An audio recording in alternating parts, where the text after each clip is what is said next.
This is the number one rule in day trading that you must never break. You may think it's stuff I've said before, like journaling, not overtrading, having a plan or having risk management. Well, to be honest with you, it's all of them. But the number one rule you must never break is to constantly protect your capital. That's always the number one rule. Put it simply, without capital, you can't trade.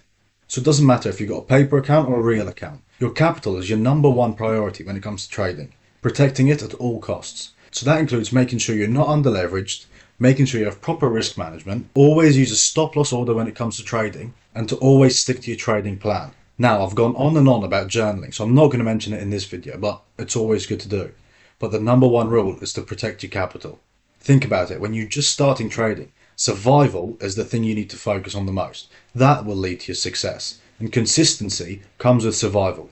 So if you can be consistent while staying afloat, then you will be successful, but only if you protect your capital and not chuck it down the drain. Secondly, as I said already, without capital you can't trade, whether that's on a paper account or a real account.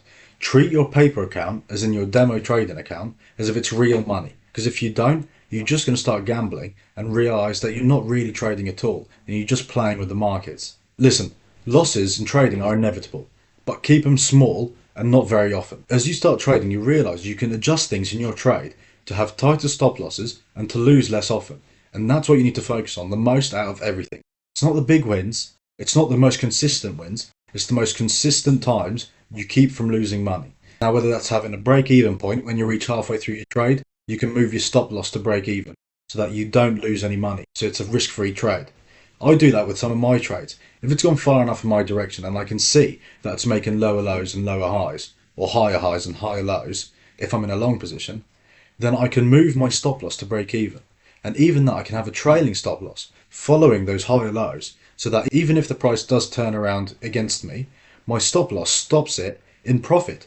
I can always close it at 1% profit and make 1% rather than losing the 1%, or even worse, losing more. If you don't have a stop loss, this is what causes it. So protect your capital at all costs. Thank you for watching this short video. I hope it's helped, and as always, I'll see you tomorrow.